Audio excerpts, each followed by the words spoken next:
E continuamos o nosso estudo do livro Mecanismos da Mediunidade. Hoje nós vamos falar sobre hipnose de palco e hipnose natural. Analisando a ocorrência mediúnica na base do reflexo condicionado, assinalaremos mais alguns aspectos de semelhante estudo na esfera do cotidiano. Assistindo ao fenômeno hipnótico indiscriminado, nas demonstrações públicas, presenciamos alguém senhoreando o psiquismo de diversas pessoas por alguns minutos, mas na experiência diária vemos o mesmo fenômeno em nossas relações uns com os outros.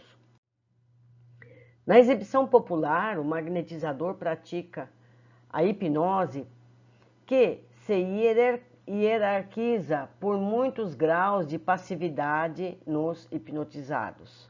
Na vida comum, todos praticamos espontaneamente a sugestão, em que a obediência maquinal se gradua em cada um de nós, através de vários graus de rendição à influência alheia. Tal situação começa no berço. Centro indutor do lar. O lar é o mais vigoroso centro de indução que conhecemos na Terra.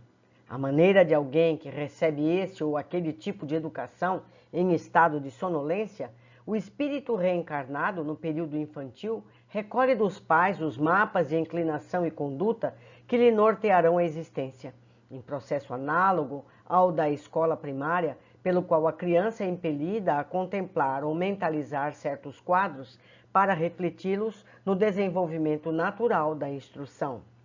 As almas valorosas, dotadas de mais alto padrão moral, segundo as aquisições já feitas em numerosas reencarnações de trabalho e sacrifício, constituem exceções no ambiente doméstico, por se sobreporem a ele, exteriorizando a vontade mais enérgica que se lhe fazem mensageiras. Contudo, via de regra, a maioria esmagadora de inteligências encarnadas retratam psicologicamente aqueles que lhes deram o veículo físico, transformando-se por algum tempo em instrumentos ou médiums dos genitores, à face do ajustamento das ondas mentais que lhes são próprias, em circuitos conjugados pelos quais permutam entre si os agentes mentais de que se nutrem. Somente depois que experiências mais fortes lhe renovam a afeição interior, costumam os filhos alterar de maneira mais ampla os moldes mentais recebidos. Outros centros indutores. Em todos os planos, determina a providência do Criador, seja a criatura amparada com segurança. Cada consciência que renasce no campo físico traz consigo as ligações do agrupamento espiritual que se filia, demonstrando as afinidades profundas de que a onda mental dá notícia no fluxo revelador com que se apresenta. Se os pais guardam sintonia com as forças a que lhes jungem fluidicamente os filhos, a vida prossegue harmoniosa, como que sobre rodas nas quais as crenas se mostram perfeitamente engrenadas. Entretanto, se há divergência, passada a primeira infância, começam atritos e desencontros à face das interferências inevitáveis com perturbações dos circuitos em andamento. Surgem as incompatibilidades e disparidades que a genética não consegue explicar. Enredados à influência de companheiros que permanecem fora do vaso físico, os filhos nessas circunstâncias evidenciam tendências inquietantes sem que os genitores consigam reivindicar a autoridade de que se revestem. Todavia, a escola edificante espera-os nas linhas da civilização, para restaurar-lhes desde cedo as noções de ordem superior diante da vida, exalçando os conceitos de elevação moral imprescindíveis ao aprimoramento da alma. Transfiguram-se, então, os mestres comuns em orientadores dos aprendizes, que, se atentos ao ensino, se fazem médiuns temporários das mentes que os instruem através do mesmo fenômeno de harmonização das ondas mentais, porquanto o professor, ensinando, torna mais lentas as oscilações que despende, enquanto que os alunos, aprendendo, fazem mais curtas as oscilações que lhes são peculiares, verificando-se o necessário ajuste de nível para que a permuta dos agentes espirituais se faça com segurança. Os discípulos que fogem deliberadamente ao dever da atenção, relaxando os compromissos que abraçam, permanecem ausentes do benefício, ligados a circuitos outros que lhes retardam a marcha. Na direção da cultura, por desertarem dos exercícios que lhes favoreceriam mais dilatada iluminação íntima.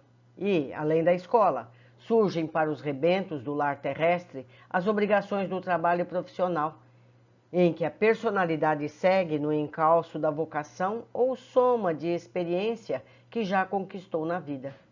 Cada oficina de ação construtiva, seja qual for a linha de serviço em que se expresse, é novo educandário para a criatura em lide no campo humano, em que a chefia, a escalonar-se através de condutores diversos, convoca os cooperadores nos vários círculos da subalternidade ao esforço de melhoria e sublimação. Ainda que vemos, por intermédio da mesma ocorrência de harmonização mental, os que orientam, erguidos à condição de espíritos protetores, e os que obedecem, transformados em instrumentos para determinadas realizações. Todos somos médiuns. Nos centros de atividade referidos em nosso estudo, encontramos o reflexo condicionado e a sugestão como ingredientes indispensáveis na obra de educação e aprimoramento. Urge reconhecer que a liberdade é tanto maior para a alma quanto maior a parcela de conhecimento que se lhe debite no livro da existência. Por isso mesmo, quanto mais cresça em possibilidades, neste ou naquele sentido, mais se desdobram caminhos à visão, constrangendo-a a vigiar sobre a própria escolha. Mais extensa mordomia, responsabilidade mais extensa. Isso acontece porque, com a intensificação de nossa influência, esse ou aquele campo de interesses, mais persistentes se fazem os apelos em torno, para que não nos esqueçamos do dever primordial a cumprir. Quem avança está invariavelmente entregue à vanguarda e à retaguarda, e a romagem para Deus é uma viagem de ascensão. Toda subida, quanto qualquer burilamento, pede suor e disciplina. Todo estacionamento é repouso enquistante. Somos todos, assim, médiuns, a cada passo refletores das forças que assimilamos por força de nossa vontade na focalização da energia mental. Perseverança no bem. É imprescindível recordar o impositivo da perseverança no bem. O comprazimento nessa ou naquela espécie de atitude ou companhia, leitura ou conversação menos edificantes, estabelece em nós um reflexo condicionado pelo qual inconscientemente nos voltamos para correntes invisíveis que representam. É desse modo que formamos hábitos indesejáveis, pelos quais nos fazemos pasto de entidades vampirizantes, acabando na feição de arcabouços vivos para moléstias fantasmas. Pensando ou conversando constantemente sobre agentes enfermiços, quais sejam a acusação indébita, a crítica destrutiva, o deboche, a crueldade, incorporamos de imediato a influência das criaturas encarnadas e desencarnadas que os alimentam, porque o ato de voltar a semelhantes temas, contrários aos princípios que ajudam a vida e a regeneram, se transforma em reflexo condicionado do caráter doentio, automatizando-nos a capacidade de transmitir tais agentes mórbidos, responsáveis por largo acervo de enfermidade e desequilíbrio. Gradação das obsessões. Muitas vezes, em nossos estados de tensão deliberada, inclinamo-nos para forças violentas que se nos insinuam no halo psíquico, aí criando fermentações infelizes que resultam em atitudes de cólera arrasadora, pelas quais, desprevenidamente, nos transformamos, na vida, em médiuns de ações delituosas, arrastados nos fenômenos de associação, dos agentes mento-eletromagnéticos da mesma natureza, semelhantes aos que caracterizam as explosões de recursos químicos nas conhecidas reações em cadeia. É assim que somos, por vezes, loucos temporários, grandes obsidiados de alguns minutos, alienados mentais em marcadas circunstâncias de lugar ou de tempo, ou ainda doentes do raciocínio em crises periódicas, médiuns lastimáveis na desarmonia pela nossa permanência longa em reflexos condicionados viciosos, adquirindo compromissos de grave teor nos atos menos felizes que praticamos, semi-inconscientemente, sugestionados uns pelos outros, porquanto perante a lei, a nossa vontade é responsável por todos os nossos problemas de sintonia. Meus amigos, esse capítulo é de especial importância.